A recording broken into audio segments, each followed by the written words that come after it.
شمع علم زمانے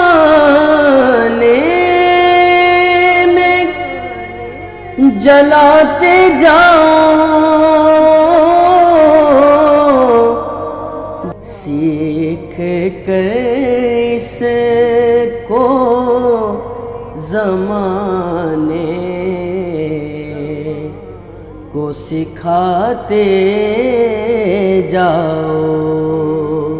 اعوذ باللہ من الشیطان الرجیم، بسم اللہ الرحمن الرحیم۔ ناظرین کرام، السلام علیکم ورحمۃ اللہ وبرکاتہ۔ انشاءاللہ تبارک و تعالی آج ہم لوگ پڑھیں گے شرح میعات عامل کے النوع العاشر۔ اب تک اس سلسلے میں ہم لوگ تقریباً 37 ویڈیوز بنا چکے ہیں۔ انشاءاللہ تبارک و تعالی یہ ہوگا ہمارا پارٹ نمبر 38۔ ہم نے ابھی آپ کو بتایا کہ اصبح جو ہے وہ مطلب یہ جو ہے وقت کو ملانے کے لیے جو ہے وہ آرا ہوتا ہے، اس کا استعمال میں نے آپ کو بتایا اصبح زید غنیًا، یہ میں نے آپ کو مثال دی، یعنی زید کو صبح کے وقت جو ہے وہ غنا حاصل ہوئی، ٹھیک ہے۔ اب یہی والی بات ہے، اسی کی جو ہے نا وہ آپ تشریح کی جا رہی ہے کہ معنی ہو حصل غنا ہو فی وقت الصباح۔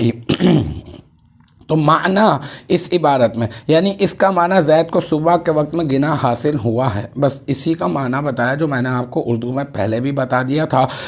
اور جو ہے اب اس کی ترکیب کر دیتے ہیں، معنی مضاف اور ہو ضمیر جو ہے یہ بن گیا جو ہے مضاف الیہ، اور راجع بسو واحد مذکر غائب کے راجع بسو اصبح، اس کا جو ہے مضاف الیہ، معنی کا مضاف الیہ، مضاف اپنے مضاف الیہ سے مل کر مرکب اضافی ہو گیا، اور پھر حاصل یہ فعل ہے جناب، اور غنا یہ کیا ہے، یہ ہے مضاف، پھر ہو مضاف الیہ، مضاف اپنے مضاف الیہ سے مل کر حاصل فعل کا فاعل، پھر حاصل فعل اپنے فاعل، اور پھر فی حرف جر وقتی مضاف، الصباحی مضاف الیہ، مضاف اپنے مضاف الیہ سے مل کر مرکب اضافی ہو کر یہ بن جائے گا حصل فعل کا ظرف لفظ، پھر حصل فعل اپنے فاعل اور ظرف لفظ سے مل کر جملہ فعلیہ خبریہ ہو کر بن جائے گا معنی ہو مبتدا کی خبر، پھر معنی ہو مبتدا اپنی خبر سے مل کر بن جائے گا جملہ اسمیہ خبریہ۔ تو الحمدللہ یہ ہمارا جو ہے النوع العاشر کا پارٹ نمبر 38 بھی اپنے اختتام کو پہنچا۔ مجھے امید ہے کہ یہاں تک کی جو بات ہے وہ آپ کی سمجھ میں آ گئی ہوگی۔